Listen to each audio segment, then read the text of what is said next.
So yeah, we have a lot to talk about today, chat. But yeah, how is everyone doing? This is, in case you're just now popping in, this is the replay of the Truck of Tomorrow series season 2.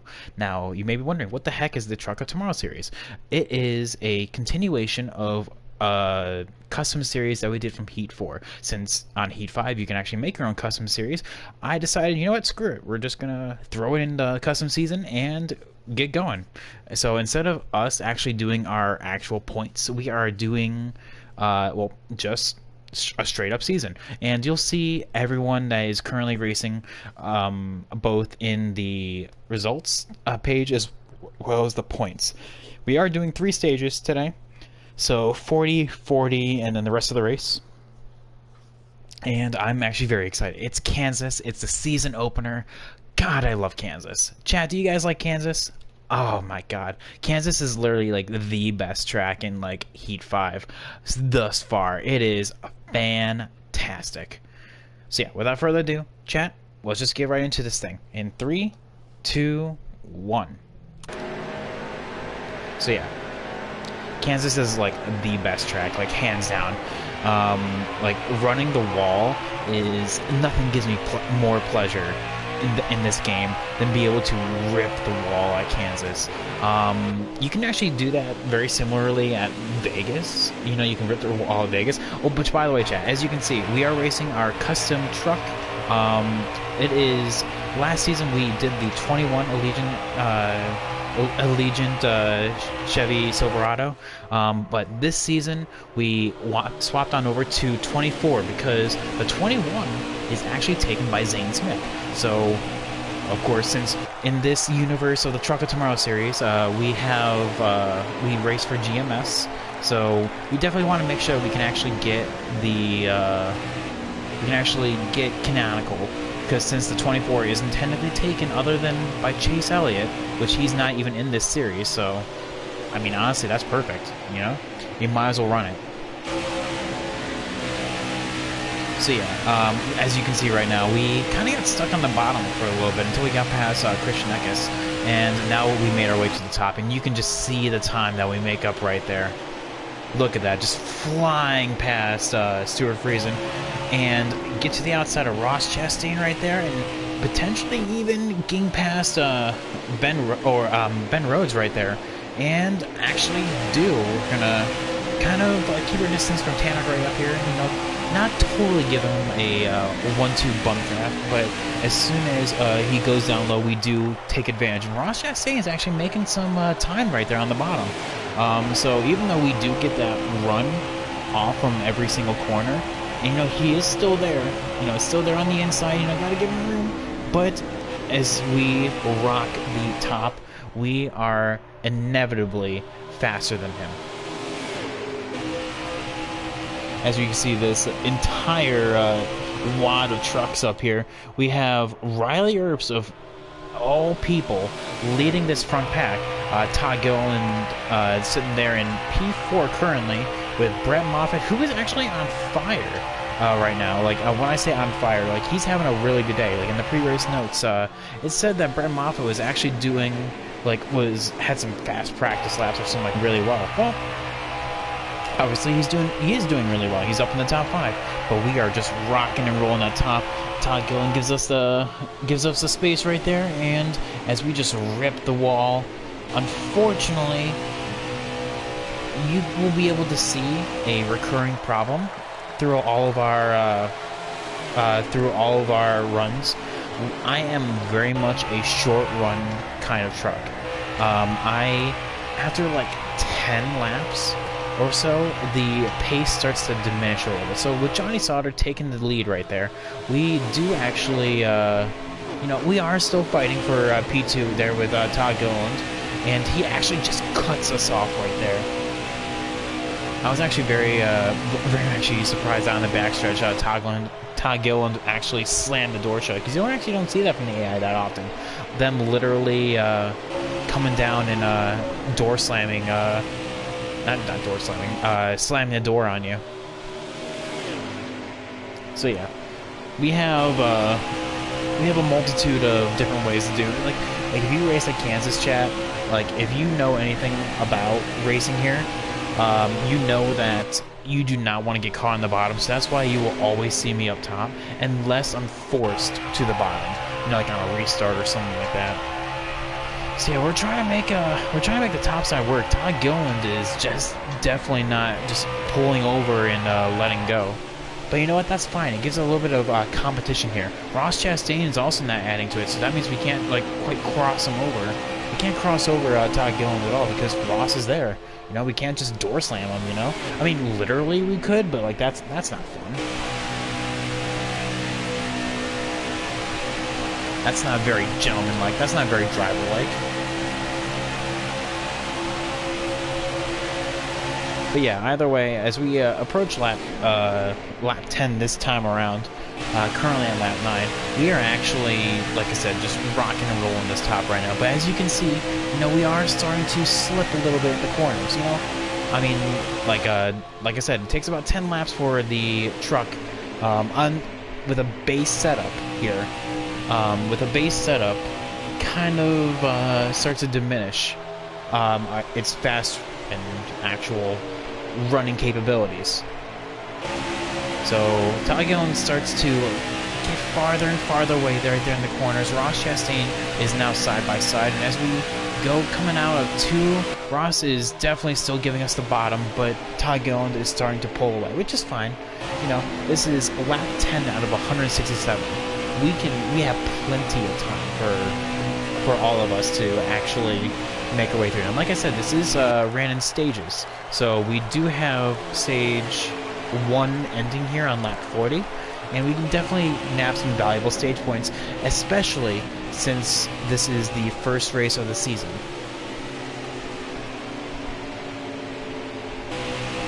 So as we just like look at that momentum of being picked off of the corner as we come off of 2 right there, it is so good.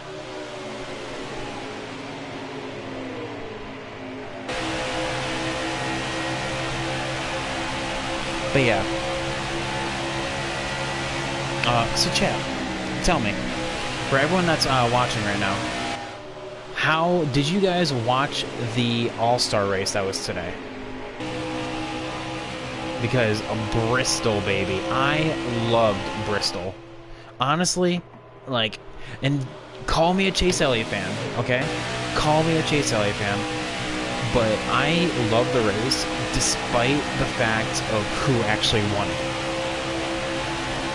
So I actually was a massive fan with them actually changing the venue from Charlotte to Bristol.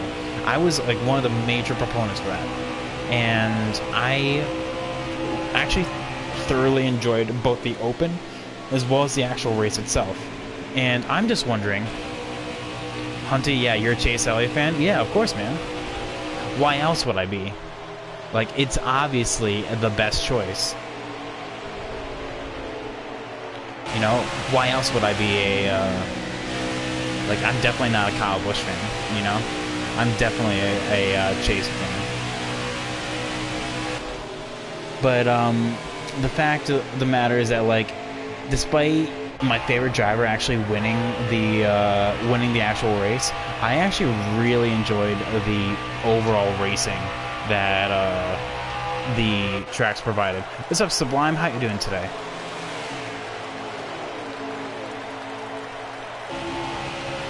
I mean, because like if you think about it, with them putting PJ1 there on the bottom, what, like, my major question is, what was everyone expecting, you know? Like, everyone was expecting, like, the top to come in later. The race wasn't long enough for the top to come in. Like, Kyle Busch even said that. Like, he set his car up to run the top, and there was just simply not enough laps for him to actually, like, utilize it properly. Sublime says, doing fine? Well, that's fine, man. Doing fine? Okay. That's just fine. Nothing in particular. Did you end up watching the All-Star race, man? Just need high horsepower back? Oh, well. The All-Star race was run with the regular package, correct? I'm pretty sure it was. Or was it the actual high horsepower? It was the high horsepower. Because it was a short track package. The Underglow was disappointing. Well, okay. So here I am. I was also thinking that the reason why I was under the assumption that that the Underglow was going to be the entire car, kind of like Ganassi did for their oh my god, I am just spacing out on all my words. As we have a caution, so this was actually for Joe Nemechek's. He blew a tire, and so Joe Nemechek and Mike Harmon are pitting at this particular instance. This is not the end of stage 1, but this is actually on the way to the end of stage 1. We're about halfway. Like I said, end of stage 1 happens at 40 laps. So yeah, what's it called? With I thought the whole Underglow was supposed to be the entire car, like Ganassi did during Nashville, but because of how low they are to the ground, the light wouldn't happen. So like they literally only could put it in the back. You know, I know it's disappointing, but me personally, what I was disappointed with was that there was only 3 colors. I thought the teams could pick their colors, but no, it's based on the manufacturers, and it was the manufacturers choosing the colors, which I'm personally not a fan of, but you know what, that's just me. Yeah, so Sublime, going off of what you said, the Underglow should go with the team schemes. Spin, this game is trash? That's like your opinion, man. I personally really like this game. I mean, honestly, I think like I've said my opinion on this game multiple times, but I personally think that it actually is a step up from Heat 4, and I mean, whether it be a small step or a big step, you know, I'm personally okay with it. Hunty is saying, now I want lighter on the whole car, like Christmas lights up in here. There we go. I don't. Now that would be that'd be distracting. People were saying that the Underglow was going to distract the other drivers, and I'm just like, no. DNF feature doesn't even work. No, it works. God, I'm pretty sure you guys don't want to actually hear me swallow water here. DNF feature doesn't even work. It works. Like, but it just doesn't work effectively. I mean, it's not like Formula 1 where you can literally brake from a suspension. You literally have to blow your engine by literally not shifting, which is next to damn near impossible to do. So, and then crash damage, literally you need to take it down to like 20%.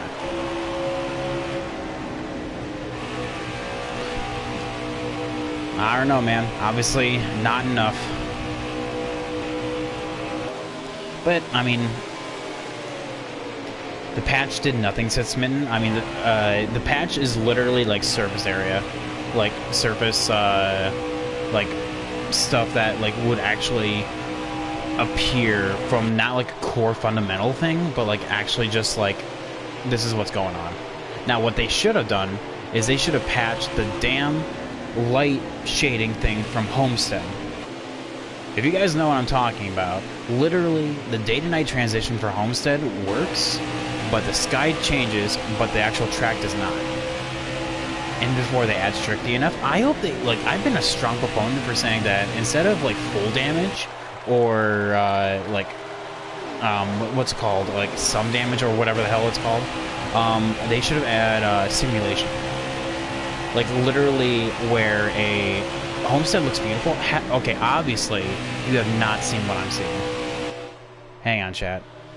Obviously, you have not seen the abysmal, like, what the hell is this even looking like here? I don't mean to plug my own tweet, but like I'm gonna plug my own tweet here.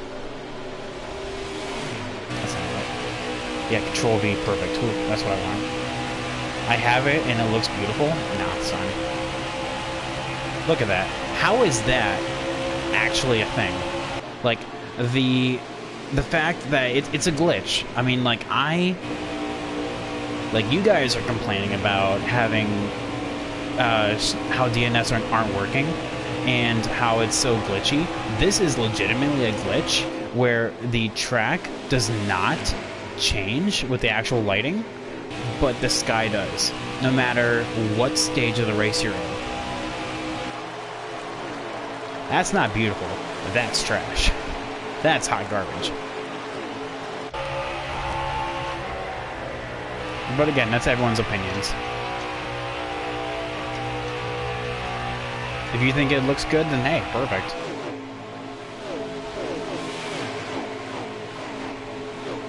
But yeah, what's going on, everyone?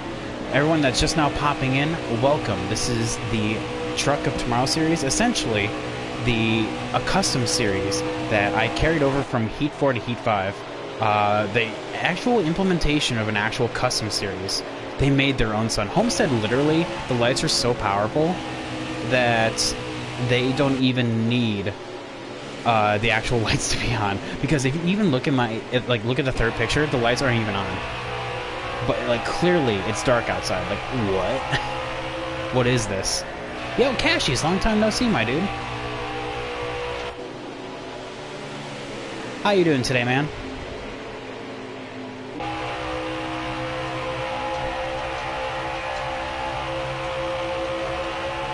Which, by the way, Hunty, oh my God, Iowa was a cluster today. Like, I thought I had something, but literally every late run, like, first I was dealing with lag issues, going into the beginning part of the race, and then every time my car actually got into the late run, I got unbelievably loose. Like, it was awful. It was fun though. I mean, finishing fourth. I didn't get stage points. I didn't get stage points at all. Oh God, is that finished uploading yet? I really hope it is, because I actually want to watch the race back. I guess not. RIP.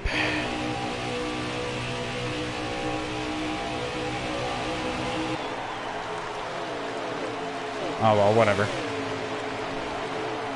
Let's see here. Cashy's saying, good, how are you? I'm really good, my guy. Thanks for asking. This is, we actually just got done. You're watching a replay of the first race of our brand new custom season. And I'll tell you what, any race at Kansas is a fun race for me. So, there you go. Sublime says, I'm mad I can't create a custom season with the tracks that aren't racing the Cup Series. Well, same thing with the Truck Series, because remember in Heat 4, when we did the Truck of Tomorrow Series, I literally ran every single track.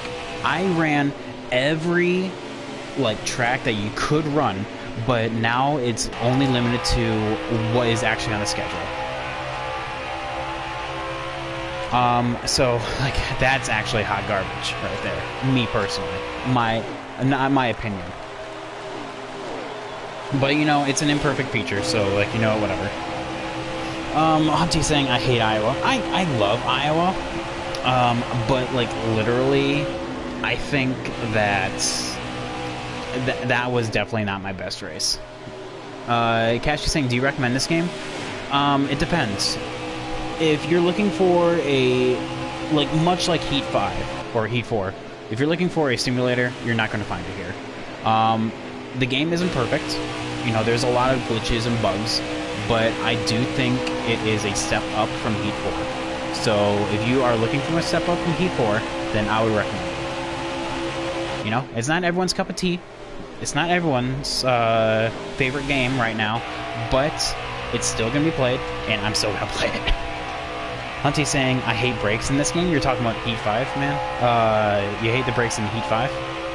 I think I gained 1 point on you somehow, and me and Jake should be 1 point apart.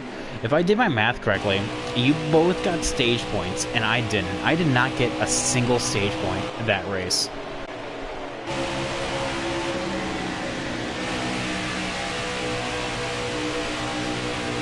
I think that's what's going to kill me in the points right there is that I missed out on valuable stage points, because even though I finished 4th, Jake finished 2nd.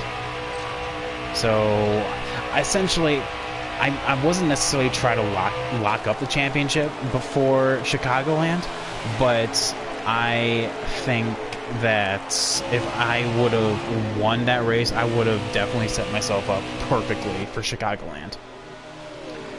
Sublime says they need to change that because I wanted to do a full custom cup season with all the road courses. Yeah, I mean honestly, I'm actually really bummed out from that. But you know what? Yeah, it's definitely something that they're not going to patch in, which.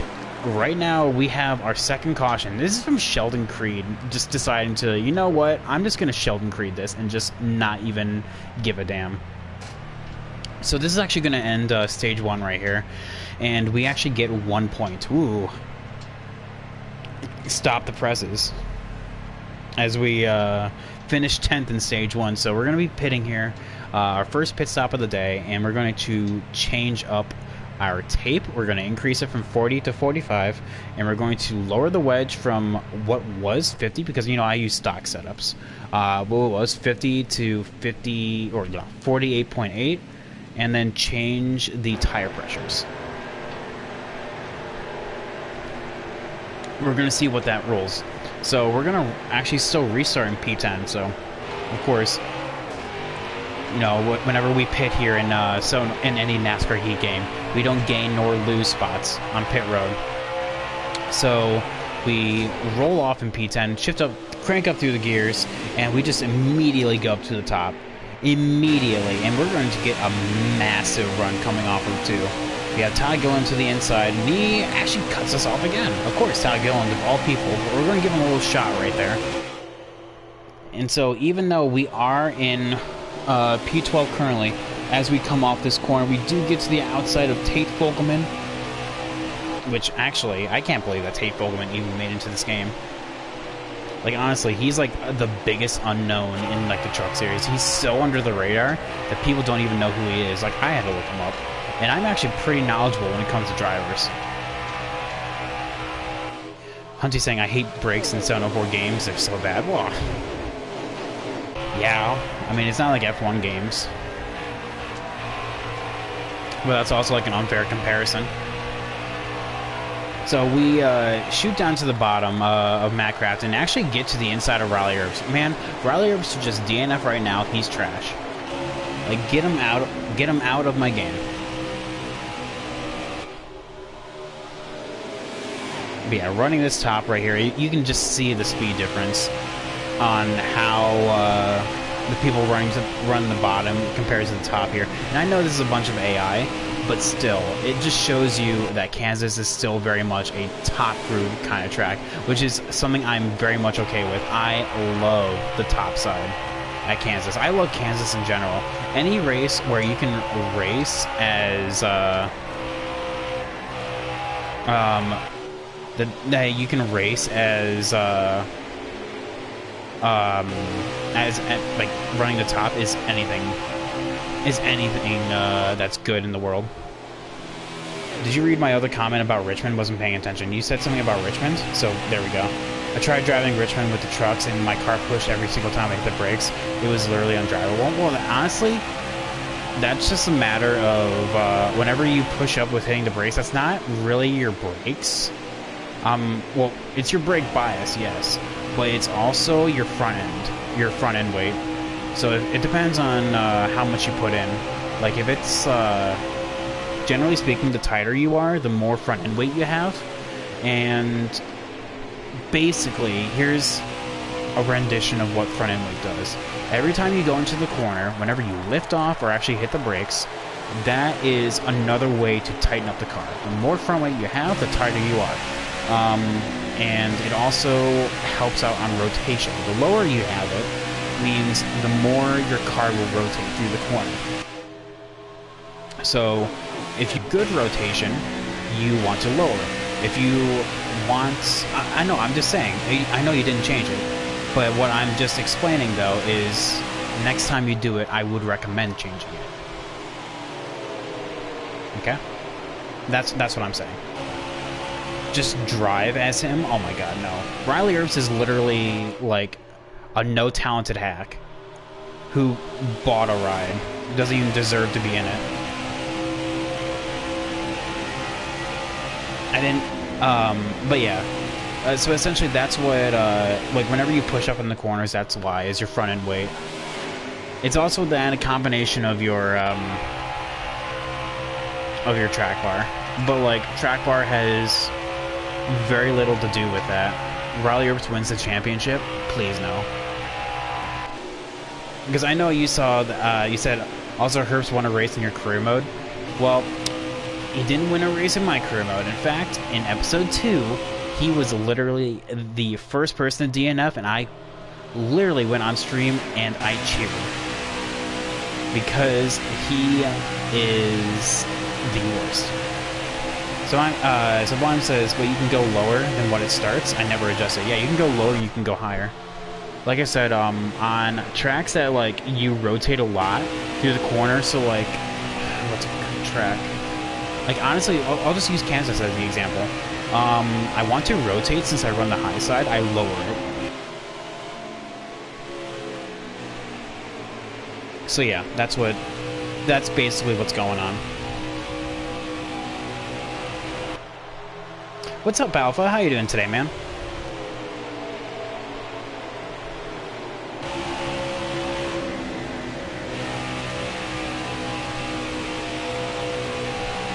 So overall though, give me a score on how you would rate the All-Star race. Would you give it a based on a 10? We talking about the wedge? No, we're talking about the front end weight. So like if you actually go to change your setup, your front end weight is another way of tightening up the car. Yo, B-Ball God 276. Thank you so much for the follow there. 7 more until 7 more until we get to a face reveal. 393 and counting.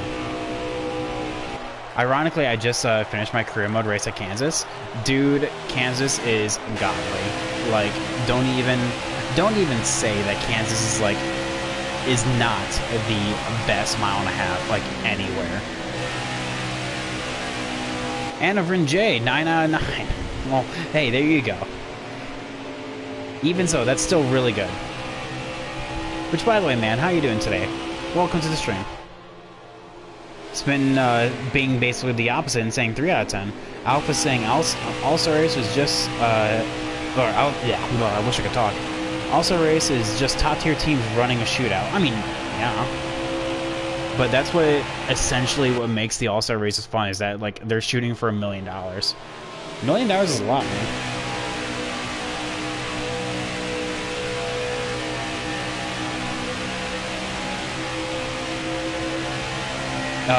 It irked you, though. I finished 4th when you probably should have won. Oh, you're talking about Richmond? Because of it pushing up the track every time you did that? Dude, tell me about it. Also, race was an 8 out of 10. Just didn't like the new number placement. I mean, honestly, I feel like the new number placement, I really didn't notice it. To be 100% perfectly honest, I did not. Obviously I recognized that it was a new number placement, but I really don't think I really was just like, oh man, the cars look ugly. They look fugly with it. But, like, you know, honestly, I think, much like anything that NASCAR does, I think it will grow on me. You know, the more times they do it, and let's be honest, if they're trying it here in the All-Star race, they're going to do it again. I feel like the next time they do it, it'll go on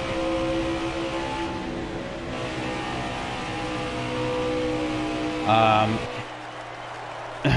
Just happy that Chase Elliott won. Oh, you're talking about Kansas Sublime. Okay, I get you. Finished 4th when you should have won. Dude, I know that feel. There's been many times at Kansas where I should have won, but sometimes, like, the high side has its limitations. Like, it burns out your tires a little bit quicker. Annabrin says 9 out of time was the play on Elliott winning. See, I'm sorry, I call myself a Chase Elliott fan when I clearly did not see the similarities. Obviously, you are the true Chase Elliott fan. Because I didn't get it. Alba says they need to have the underglow all the way around the car. Well, and that's what we were talking about before, is that literally the underglow was fun. It was fun and interesting. I liked it. I loved it, actually. But the underglow was not like the underglow that, like, Kurt had during, or even Kyle Larson during the burnout in Nashville for the Cup ceremony. And that's because of the ride heights. So, like, when NASCAR implements a rule on that ride height, oh my god, can I talk today? Ride heights can be a little bit higher. That's when underglow can be used. Because if you think about it, they literally cannot get it underneath without it causing problems. So that was the reason why they couldn't do it all the way around. Also, Brad being a Brad fan. Brad was super aggressive today, chat. Oh, okay, so let's talk about the elephant in the room here. So, chat, tell me. Give me your honest opinions. Did Bubba Wallace get turned on purpose? Do you think that was a thing that happened?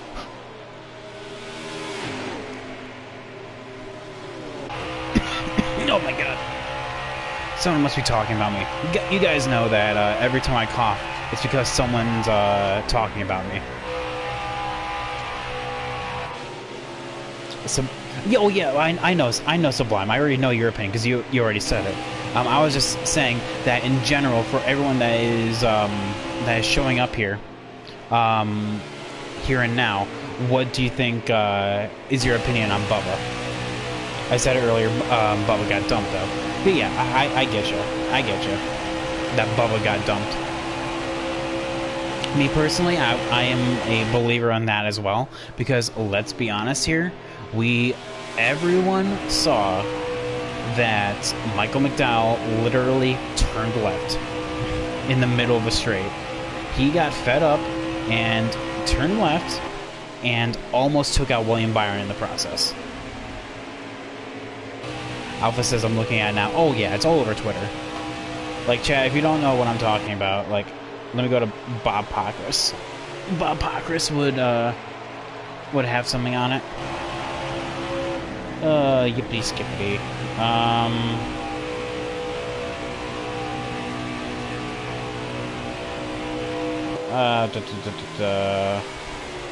Oh my god, yes, right here. This thing. So if you don't know what I'm talking about, this is what I'm talking about. Alpha says it does look like McDowell bounced off the wall and then got to Wallace. Well, that was in the beginning. That was in the beginning of yeah, right there. Like, if we like analyze this very, very slowly, he actually did not hit the wall, but reacted as if he did, turned to left, like as if like he did bounce off the wall, which he didn't, because you can see that little bit of gap right there. We're gonna take this slowly but surely. He actually did not hit the wall at all. And then just turn left, and bada bing, bada boom. That's how you turn someone.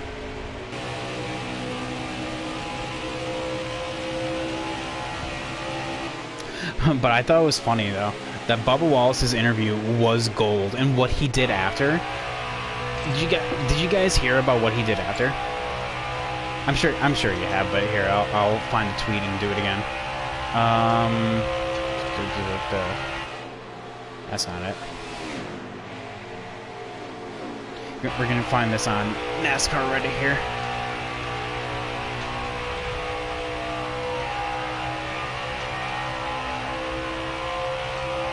Oh, okay. Well, that's also really bad. That apparently, with this being the first race with fans, unfortunately, we have to deal with stuff like this.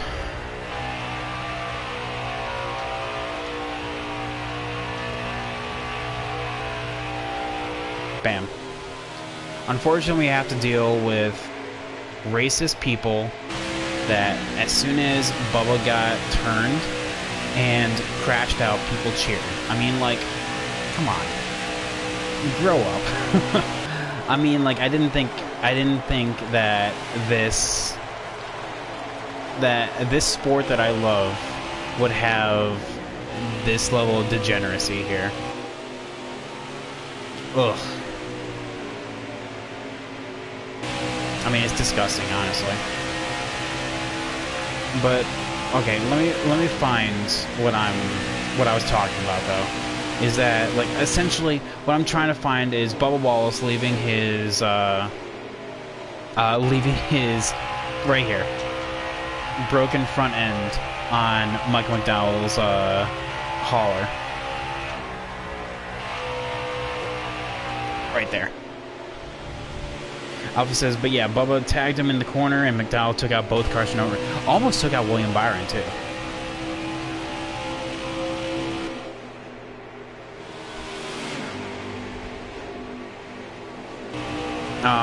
Plus, of course, someone wants to talk about Bubba throwing water in Bowman's face when he said the 34 was disrespectful. Yeah. I mean, like, that, in regards to that, if we recall the incident with Bowman at the Charlotte Roval, literally the whole instance was Bubba was getting tired of how he was being raced by Bowman, and then when Bubba flew the "Hey, you're number one" finger at Bowman, Bowman just straight up dumped him, which I get it. It warrants a response, but throwing water at a person who's clearly dehydrated, I mean, that was disrespectful.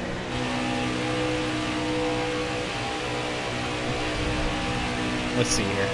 Oh god, Alpha, what'd you send me? Oh my god. I'm clearly running on 2 IQ. My dumbass over here. Alpha. My dumbass over here literally thought you sent me a ad to download Raid Shadow Legends. I'm just, because that was like the first thing that happened, and I'm just like, dude, like, what are you doing? You sent me a freaking ad for Raid Shadow Legends? Come on. Sublime, yeah, they were both at the Roval.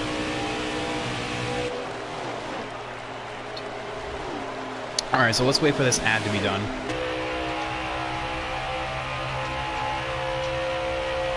And you said the timestamp at 1:59? Okay. So let's just skip over there.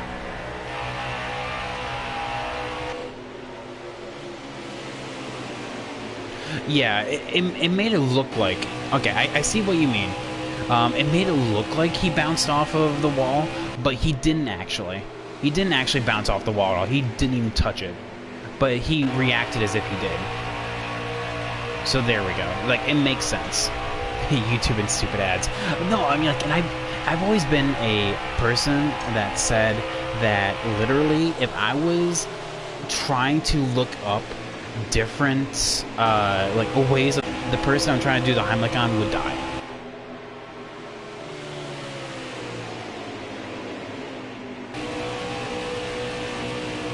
And that's not even like facts or anything like that. Like, that is just straight up, like, truth. I know right before that, it shows he doesn't, but you can tell he turned Bubba after he avoided the wall. Like, and that's what I'm saying, though, is that whether it be, it's not a matter of, oh, he turned him, like, out of, he did it on purpose. What happened is Michael McDowell literally became a matter of overcorrecting his mistake, and unfortunately it took out Bubba from it. Sublime says McDowell is lucky that he could drive away because Bubba was ready to fight. Lost respect for Michael McDowell. Like, well, the thing is, what I didn't even understand is that, like, they didn't even talk. Like, honestly, like, he didn't even they didn't even, like, talk afterwards. Like, it was just like, okay, yep, and that's the thing that happened. Okay, bye. See you at Texas. Alright, good talk. Ha, joke's on you. There was no talk at all. It wasn't even a good talk, because there was no talk. But yeah, like, that's just, like, one thing I don't understand. Is, like, that, like, why that was a thing. Because they didn't even speak at all on that subject.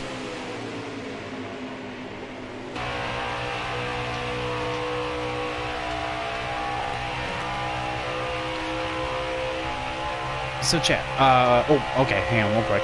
Alpha saying, he also looks like Byron did make contact with Michael McDowell's rear quarter, though. Dude, William Byron was driving a literal boat. Like, after he made contact with, well, actually, he got contact from in the left rear with, oh god, who was it? Who was it? Was it also Bubba? I don't know. But, like, literally, he had left rear quarter damage. He had right front damage, and all of that had to be fixed before the actual All-Star race. He was literally driving the aerodynamic properties of a boat.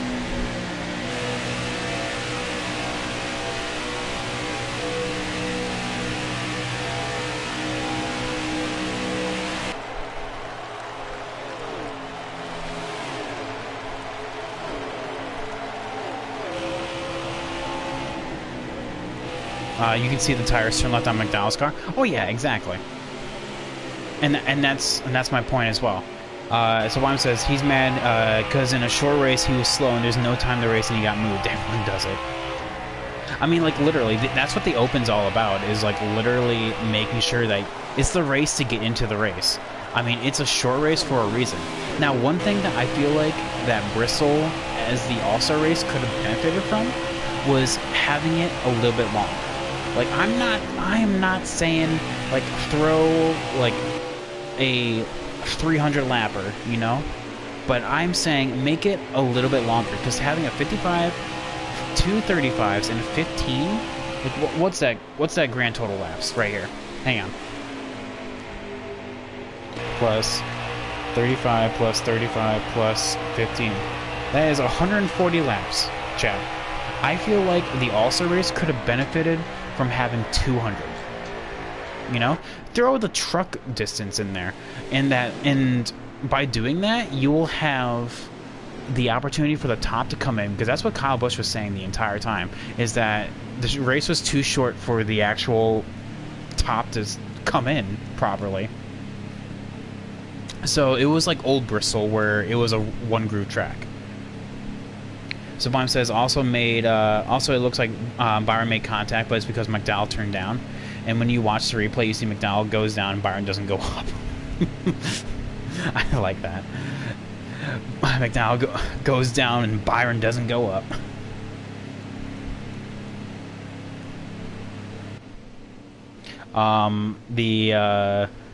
You know, the classic saying of when she keeps sucking, but you don't have any more to give.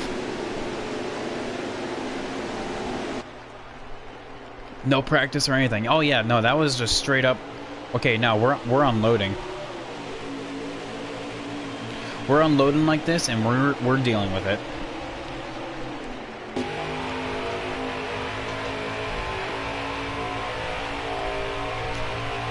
or we don't have a package that makes everything a one group chat because no one uses brakes. This package was the high horsepower one. The package that was used for the All-Star was the one that's been used on every short track, and it's low downforce, high horsepower. But it was the fact that the PJ1 made the bottom so good. As we actually take the lead right there, so hey, you know, actually go back to our race. We have Grandenfinger, who won stage 1 and 2, and now we have a new leader, 21. Or 21 was a season, was from a season ago. This is literally the 24. So 24 this season, taking the lead. Yo, Mud Brother, thank you so much for the follow, my dude. Welcome to the Groovy Crew. Oh God. Well, if we all can be honest here, Kentucky was trash. Apart from like the final restart or the final like 20 laps, the race actually was trash. Like none. I'm always excited for Kentucky, like to come up on the schedule, but like literally, Kentucky was trash. Like, and it was Arca. Arca was trash because literally there's nothing that can fix Arca. But chat, you know, we have 6 more follows, and then we have our face reveal. Chat, if you don't know, I got a new job that requires me to work outside a lot. I am now sunburned. I told you guys this yesterday. I was sunburned on my arms, but now I'm sunburned very much on my face, as well as the back of my calves. Literally, what is happening here is the fact that if we hit 400 follows, you are going to see a very sunburned private pattern. So that is going to be an excellent first impression. Time to go sit outside so you can get sun everywhere else. Oh my God. I am not an outside kind of guy. I am the kind of person that will go outside if I had to, like as a last resort.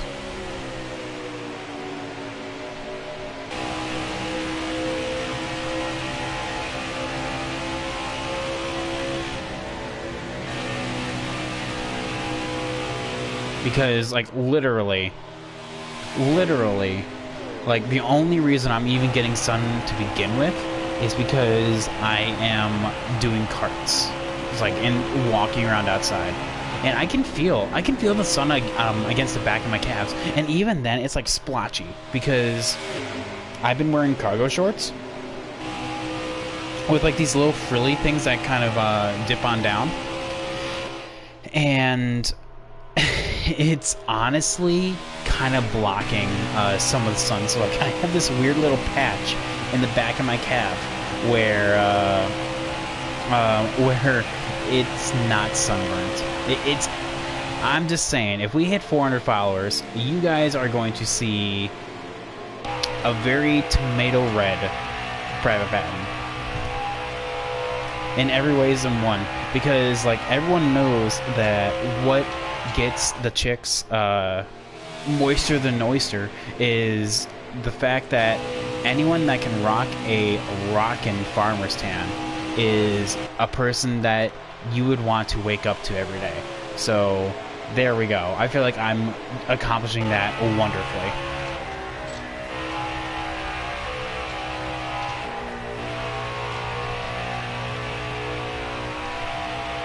Because I do have this huge farmer's tan right now, where literally like everything upwards from my elbow is straight up white, and everything from like my kneecap down is red.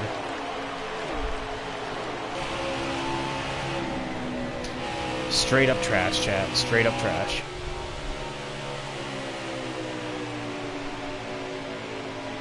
So chat, now that we actually went past halfway, so it's time for the question of the day. So is something that I was asking, and it was actually last time we asked, it was literally what was your worst sunburn that you ever remember having? Let's kind of go for like a little something similar.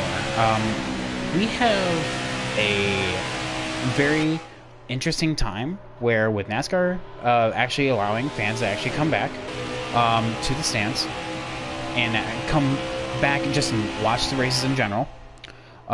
What is the best story that you have from a time you actually went to a NASCAR race? Feel free to share. For me, it doesn't even have to be NASCAR now that I think about it, because my story doesn't have anything to do with NASCAR. It was actually, call me a very plain Jane kind of guy, but my best story is when I went to the 06 Indy 500, where I got David Letterman's autograph. And I still have it. It's hanging up on my wall right now. Not framed. It's not framed, but I want to get it framed. So that's my question of the day, chat. What's your best memory, story, whatever, from a race that you went to? Sublime says, I also love that they say the package is high downforce, yet they spin out due to a push of air.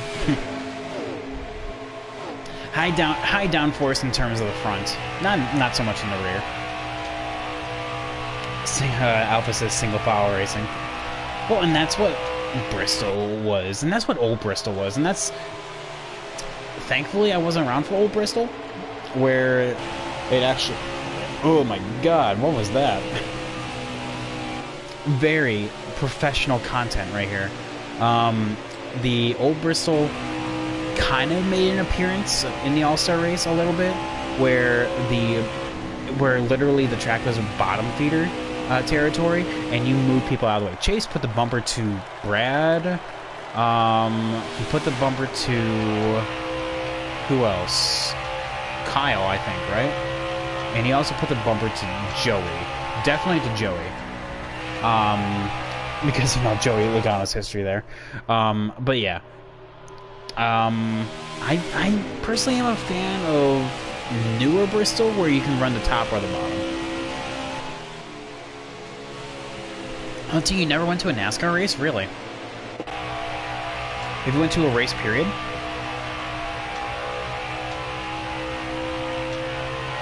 Just got to the part where Keselowski, Harvick, and Elliott are 3 wide. Oh my god, I remember that. As I bounce off the wall, you know, not a big deal.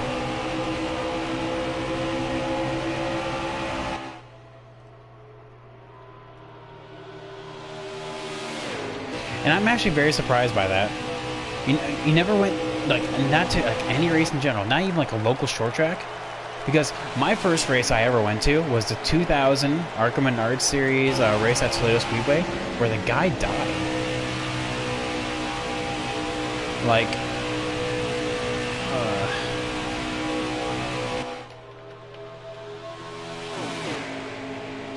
what was the dude's name? Scott Baker. Scott Baker on June 23rd, 2000. Was where he unfortunately passed, and that was my first race. Went to one figure 8 race. Okay, do you have a story from that? Alpha says, oh sorry, I already read that part. Mud Brother says, my second ever NASCAR trucks race at Gateway. I stood right by the fence, and when the trucks went by, it was so cool. You could see them fly, and you could feel the rubber pellets off the tires hit you. It was awesome.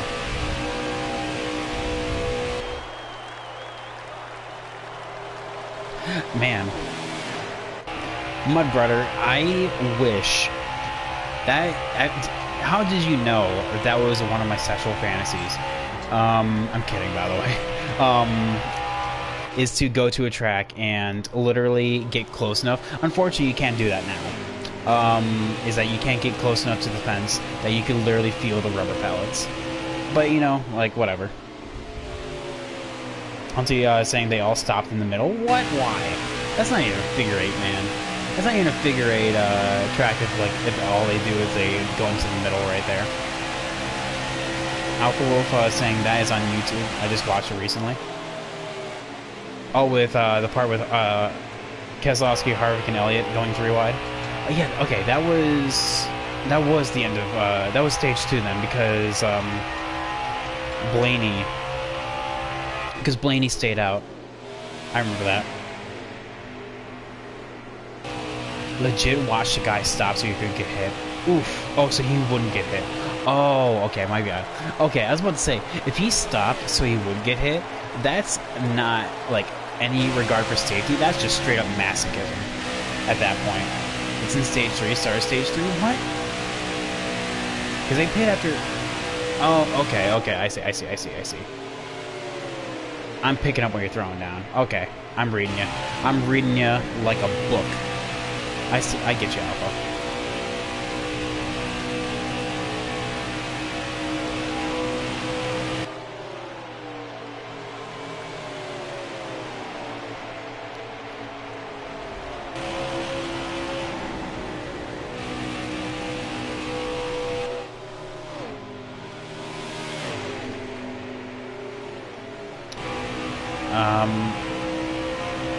Let's see here.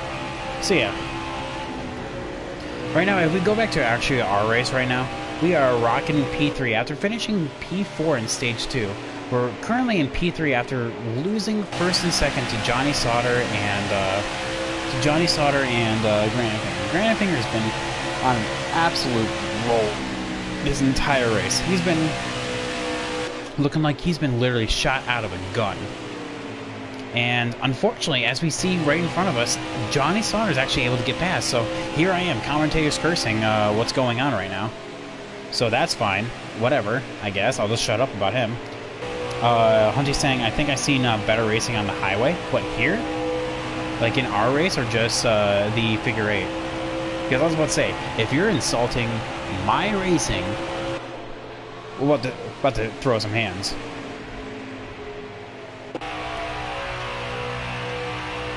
But because I never actually had any interest in figure 8 racing. I'm actually, like, I don't know, like, I never got it. Like, I mean, I clearly understand, like, why people like figure 8 racing is because the risk and the thrill of potentially seeing someone crash in the middle, like, that's what entices people. That's what entices people to just watching racing in general, is the possibility of one or more people getting into a wreck, which I understand, but in terms of like that, I don't feel like that's particularly racing, you know what I mean?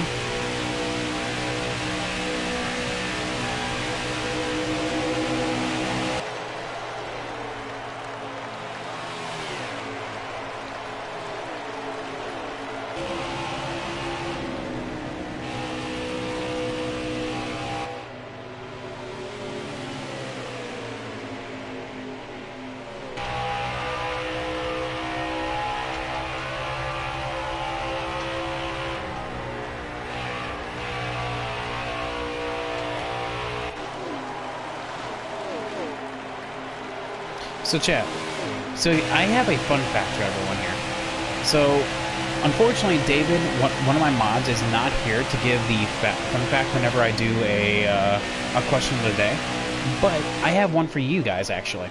So, did you guys know, like, you know the classic ditty, dun dun dun dun dun dun dun? That actually comes, its origin, and actually has a name for that entire ditty right there. It's called Shave and a Haircut. It's supposed to be shave and a haircut, 2 bits. That is what that actually is. And its origins actually go all the way back to 1939. And even before that, where there is a 1915 recording by Billy Murray and the American Quartet that actually uses that little ditty. And however, recent findings have shown that in 1899, a Charles Hay song at a Darktown cakewalk that literally has that tune in there. So there's some debate on where the exact like showing first occurred, but literally it's either speculated to be in 1899 or in the early 1910s. As I bounce off the wall right there, I just saw the replay of that. So good talk. But yeah, that's my fun fact of the day. So if you didn't know that that classic tune has a name, if you can take anything away from this stream, now you know that that tune has a name and it's shave and haircut 2 bits. And you guys know that I'm a teacher at heart, so you cannot walk away saying, hey, you know, I didn't learn anything today. Clearly you did. And that's what I'm here for. Last 15 laps were a bit boring after the start. Well, you would think, and that's what I'm saying, is that like, and which brings me back to my earlier point, that I feel like the race could have definitely been helped from a major like overhaul in how many laps was being used. 140 split between 4 different. Oh my God, professional commentary here. Split between 4 different stages, especially with the last one being 15. You saw that Chase had a massive jump out of the restart zone, and because of that, no one was able to catch him. 15 laps was just not enough for the top side to come in after that before that stage, I should say. So by implementing like at least like 25 laps for the final stage, that would have been perfect. How I feel like if they were to do Bristol again, I feel like stage 1 should be 50 laps. Okay, so I should bring it down a little bit. So 50 laps. Stage 2, make it 45. Stage 3, make it 40. Stage 3, we're going 30 laps, okay? So let's do the math on this, chat. 50 plus 45 plus 40 plus 30. That is 165 laps. 25 more at minimum that you could run for the All-Star race. But that's just like my opinion, man. Maths is hard. Well, like I said, I have an entire graphing calculator like right next to me to do basic arithmetic. So like, I'm a social studies teacher, not a math teacher. You couldn't see what I did there, but I motioned like, you know? Get off me. Well, it's 1:45 in the morning. Dude, you know, yeah, you got a point there. That's just facts right there. But let's be honest here. 1:45 in the morning, it's 5 o'clock somewhere. And which means that it's always time to drink. And when it's always time to drink, it's always time to have fun. I don't think so. I don't think that's how that works. That's not how that works. That's not how time zones work. Hunty's saying, will they ever do a Super Speedway All-Star? No, too much randomizing. If anything, their next thing would probably be a road course, honestly. That's just me. That's just, like, I can see the trend that NASCAR's been going on. If they do change up the venue, watch the All-Star be a road course next year. And most likely, I am willing to place money on this. And I know Alpha, I was just joking. So I'm willing to place money on this. If they were to change it to a road course, it will be, you would think, the Charlotte Roval. But no. Actually, look, let me say something first. If the Daytona road course does not land well, okay? If the Daytona road course does not land well, then the Charlotte Roval will be the new All-Star race. However, if the Daytona road course is like amazing for ratings, you know, and is actually bringing in crowds to actually sell tickets, then that will be the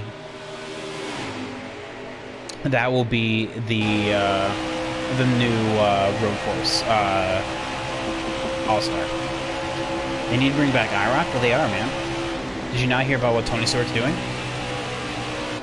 Tony Stewart is literally bringing back IROC.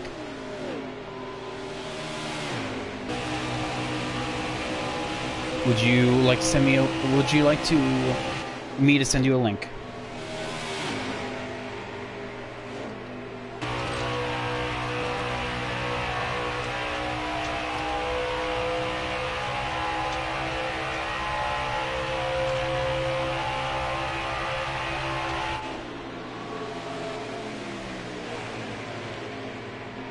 Alright. There you go, Alpha.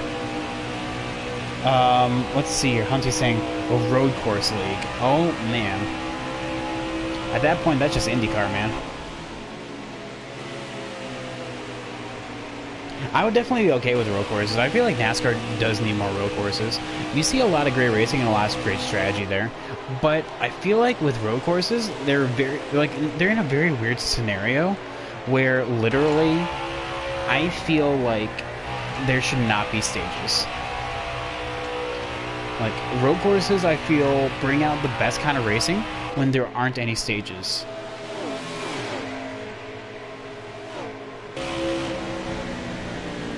Alpha says, I worked at the shop that made the bodies after it was done, so I did not get to help. Aw, man. But yeah, they are making a comeback. They didn't give a timeline, though, so right now it's just a thing that's happening.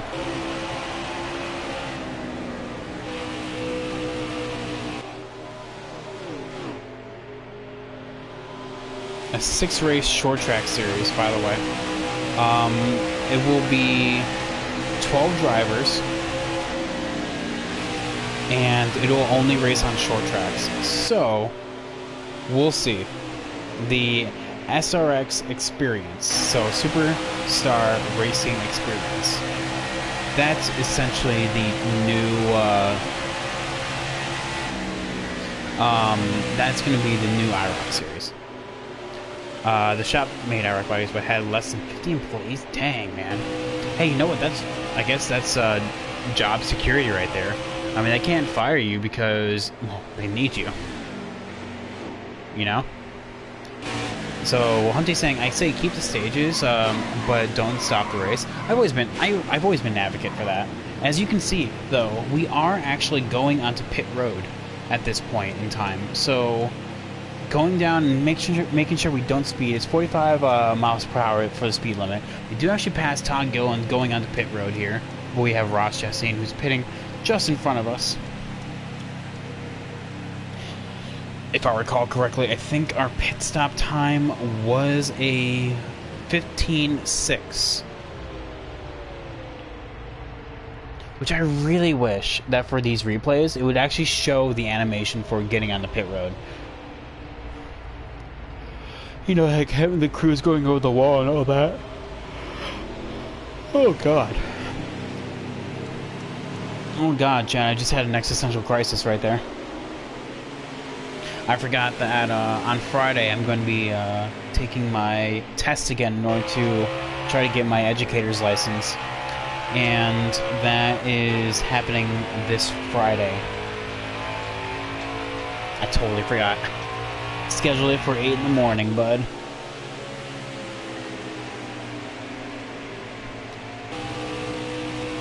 So yeah. But yeah, I've always been an advocate for having no cautions at the end of stages and just literally just counting the points.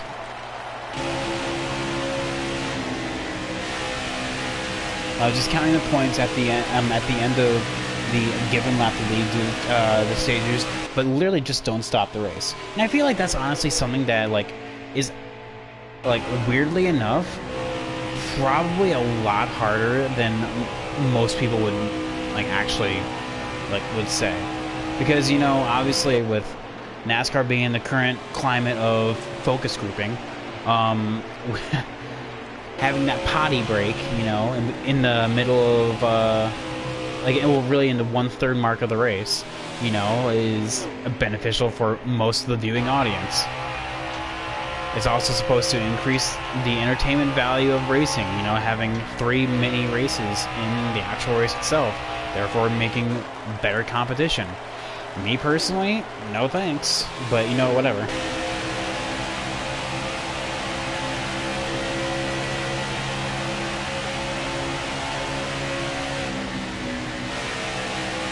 Gotcha.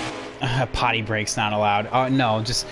If we are a true NASCAR fan, you just do it on your couch. I mean, the NASCAR drivers do it in their cars anyway, so if we want to follow in their footsteps, we just have to use the couch like any rational human being. I mean, let me just say this right now, chat. I'm not the kind of guy that will go to the bathroom while taking a shower. But I will be that kind of guy to literally go to the bathroom during a race so I don't miss a lap. Because priorities. That's what bottles are for. Yeah, exactly. Alpha gets it. He's on my wavelength right now. Hunty's saying, but you can pie break during the race. It's a single file anyways. And see, that's what Michigan's gonna be. Like, literally, when we go to Michigan... When is Michigan, by the way? When we go to NASCAR Reddit, it literally has a schedule. We go to Michigan in 2 weeks. Oh. Wait. Yes, in 2 weeks. Wait. 2.5, technically, but yeah. Doubleheader. Oh my god, shoot me. That's literally... that's literally what Michigan's gonna be, is single file. And we all know it, but we're still gonna watch it anyway.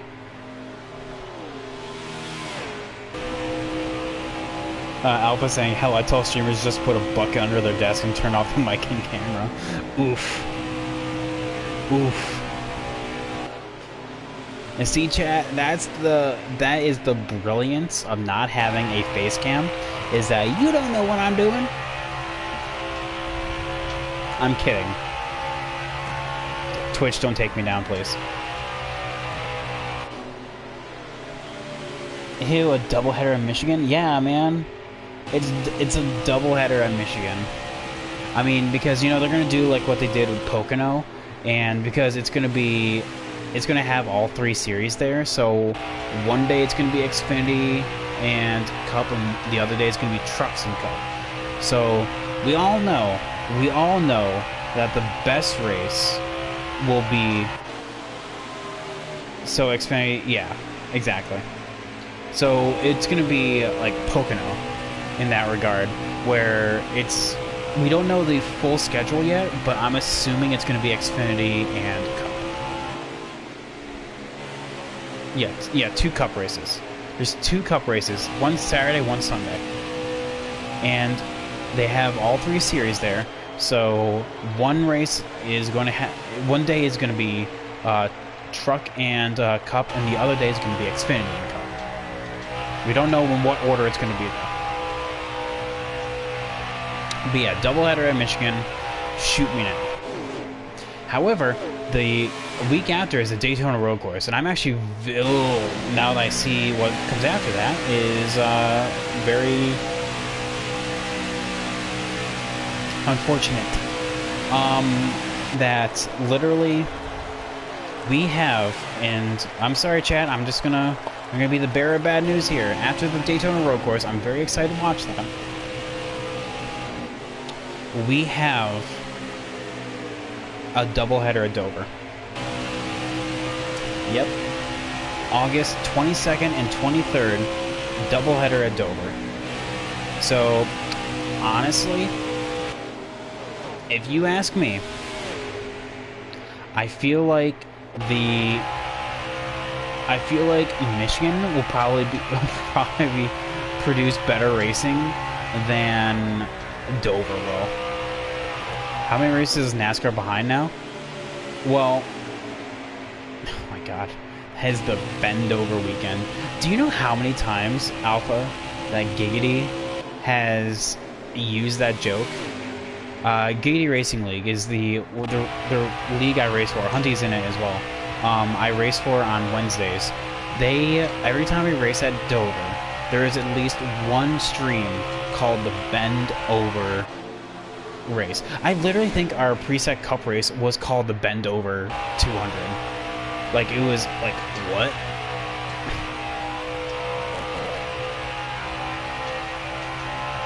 Like, seriously, it's been used so many times. So like, I'm sorry. I know it's a joke, but like, I've heard it at least, and I'm not even kidding when I say this, at least 20 times since I've been league racing.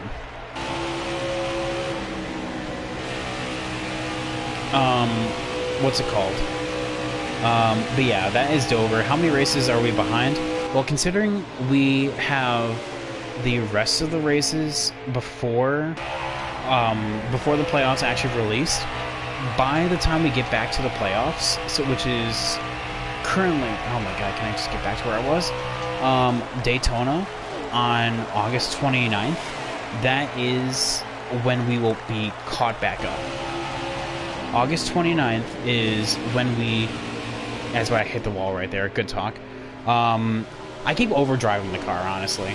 Like, I'm trying to gain some time by going up and through the corner, that I actually just end up hitting the wall for, like, no discernible reason.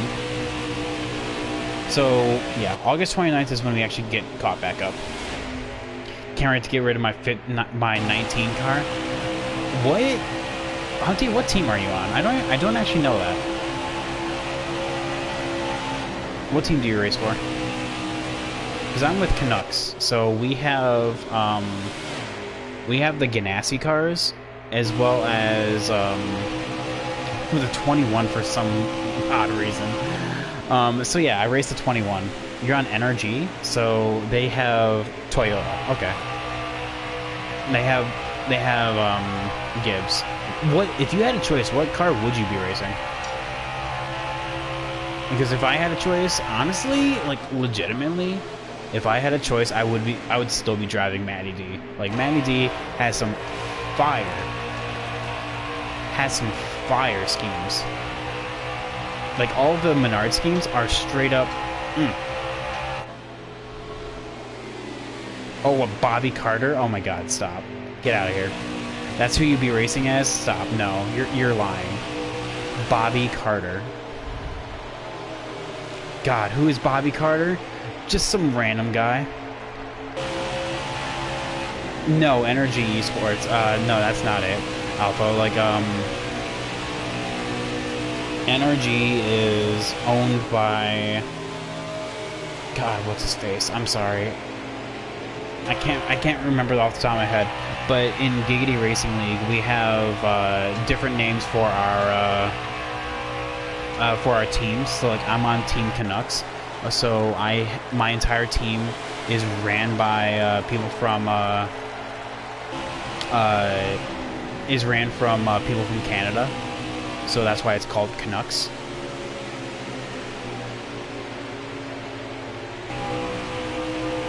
Nanergy. I've never seen him. I've never met him. I've never had any kind of conversation with him before. That's probably why I never knew him.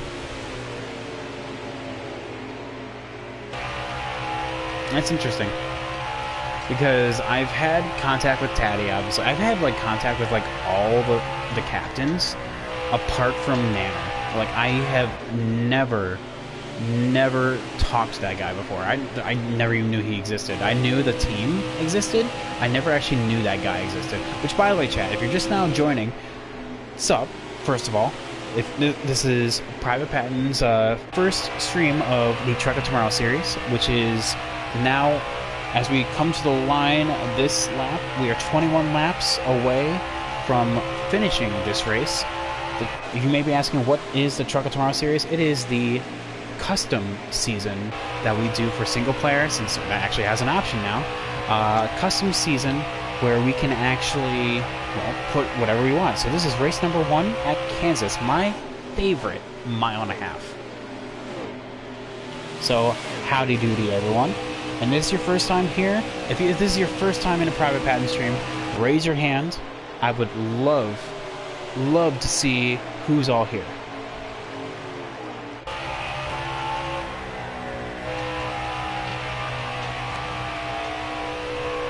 Which, by the way, now that I think about it, I'm actually really excited for Friday. Not only so I can actually take my test to get my state of Ohio teaching license, but I also will be racing Atlanta for the Cup Series that day. The full race, 325 laps. So that's gonna be a lot of fun. So, looking forward to that, and hopefully, as we move forward with our seasons here at Heat 5.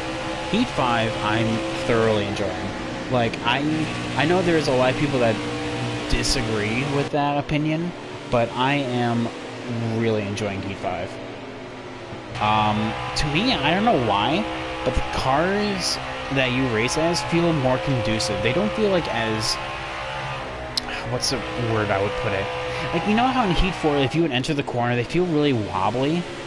Kind of like in Heat 3. Like, Heat 3 was a very good example of, like, if you would enter the corner, like, you would kind of, like, wobble, like, back and forth. Heat 4 still had that, and Heat 5, I have yet to encounter that. You do not wobble going into the corner, so they feel more grippy and more in tune with the actual track surface that you're racing on.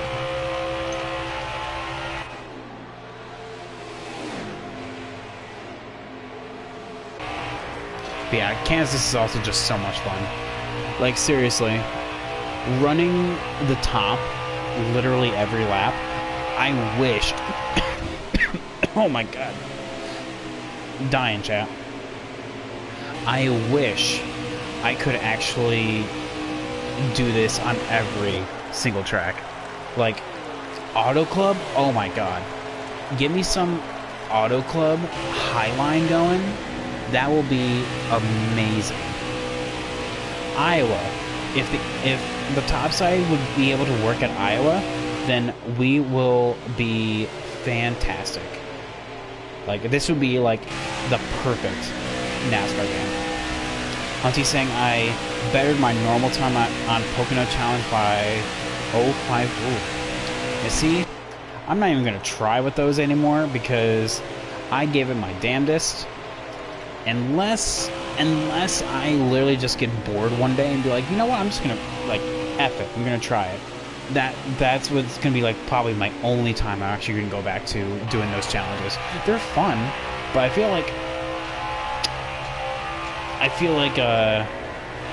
well, yeah, I remember you were saying that on the normal one. It's literally, you just go full throttle, you just don't let off. But, like, see, I'm talking about the expert.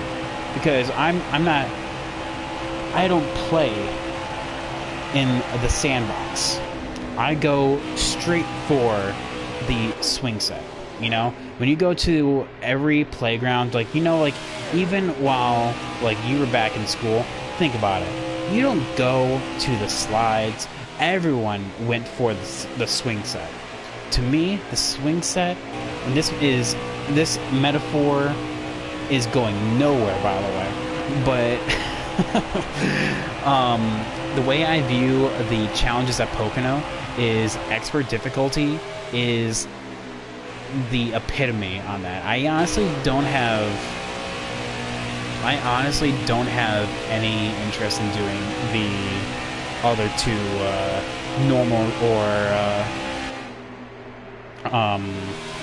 like the one in between, intermediate one, to be perfectly honest.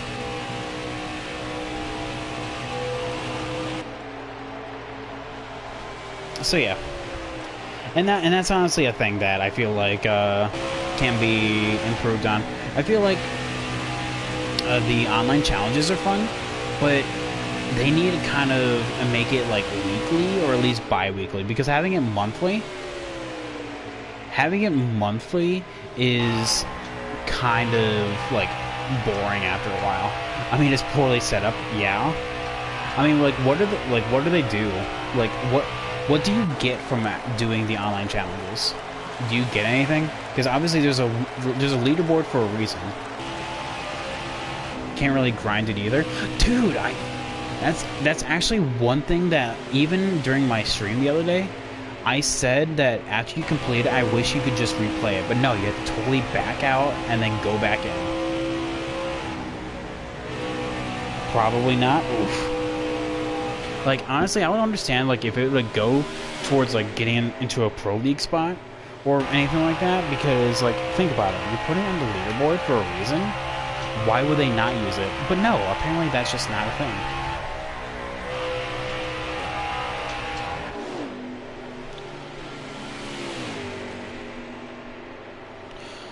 So yeah, chat, 10 laps to go here.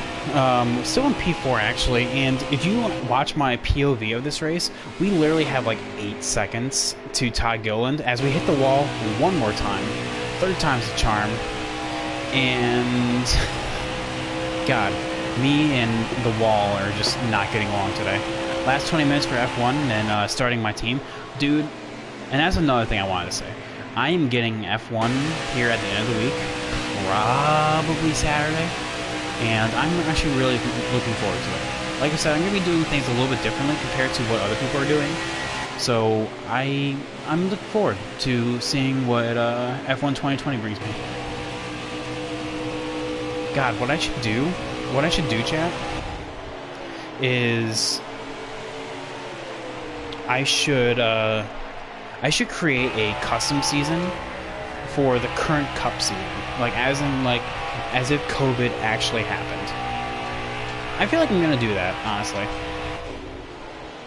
just as a for fun thing, like for a custom season. Do be like 2020 in actuality. So like race 5 is like a half race at Darlington, and you basically have 2 half races, so you can't really do it fully. But, because, you know, you can't change up, like, the actual distances apart from, like, 50% and 100%. But, yeah, like, I feel like that's something that, like, I'll just do just for shits and giggles, you know?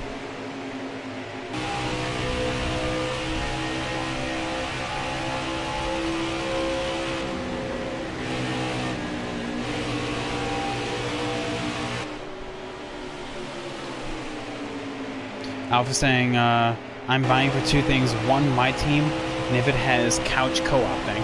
I'm pretty sure it does, honestly. Because I remember Sublime saying something about couch co-op. And TA as well. I'm pretty sure TA also said something about doing couch co-op. Alpha saying if it's not number 2, then career mode. Like, honestly, ugh. I said before that everyone and their mother is doing career mode right now. And I know that's something that brings in the most, like, in terms of, like, Twitch viewership, people, like, that's what gets people in to watch.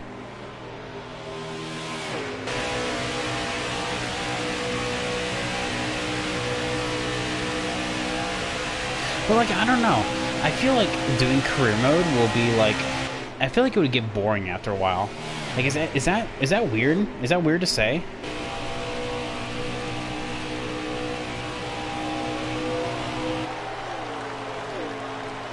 That it will get a little boring after like the first few races.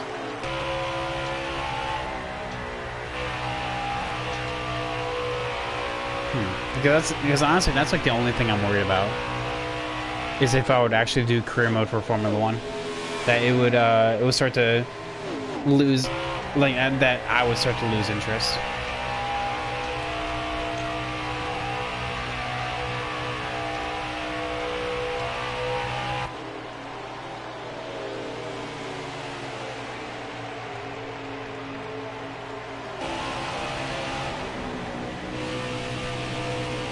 So yeah, but going back to our race right now, we have lap 165, and coming off of 2 right now, we are 2.5 laps away from finishing up, and after that, we are good to go for this race. So first race, doing pretty good.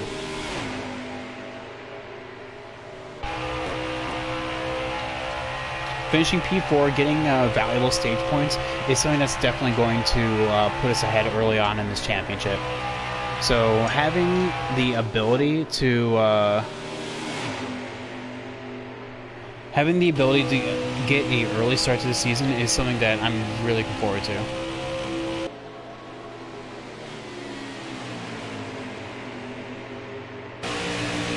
And just slide up in front of Nally Decker, which, by the way, I totally forgot that Nally Decker is actually in this race. You should have drove faster, dude. I wish that was me. I literally wish that I could have done that.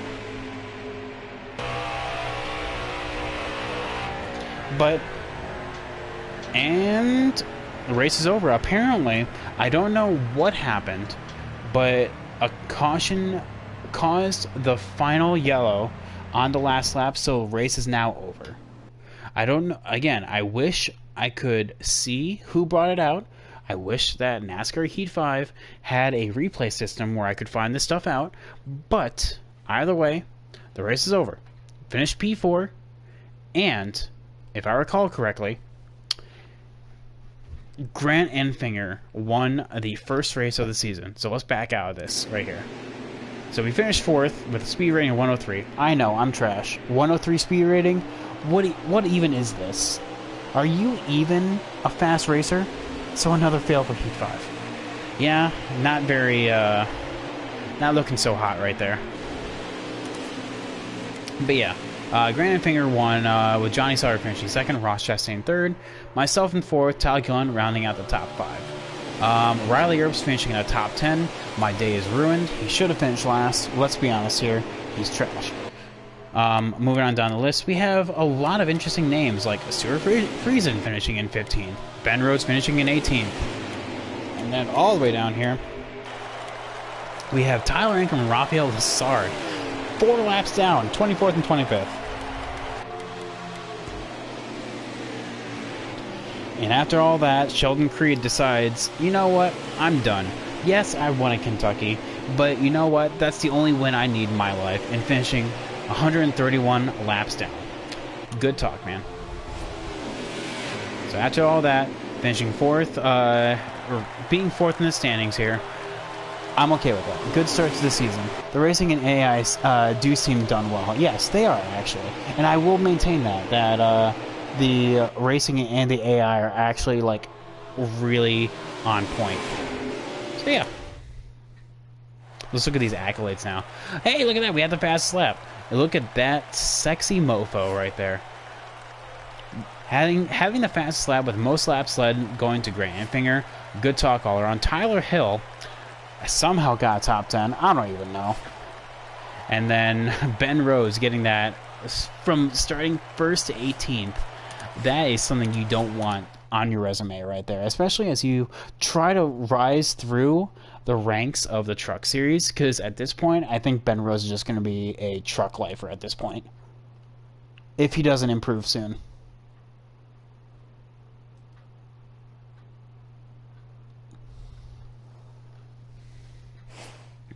So, bam.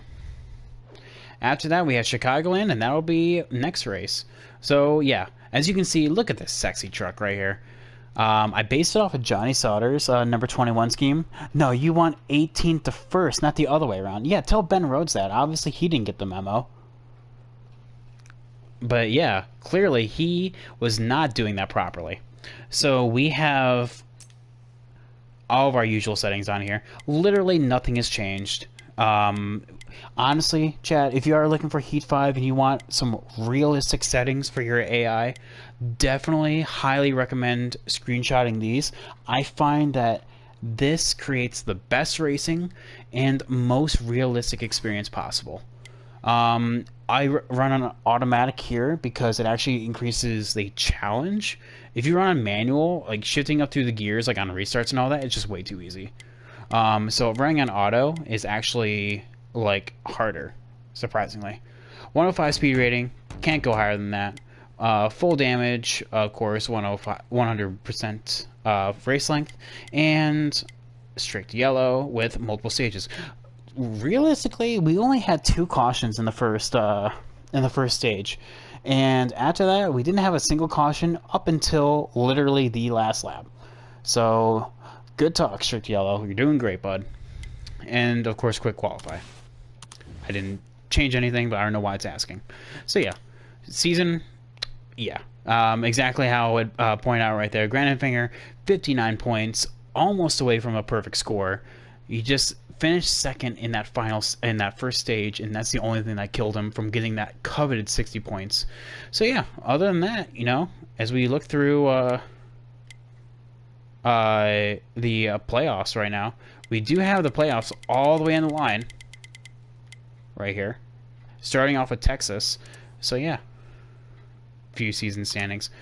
I wish we could go to like, hang on, yeah, there we go.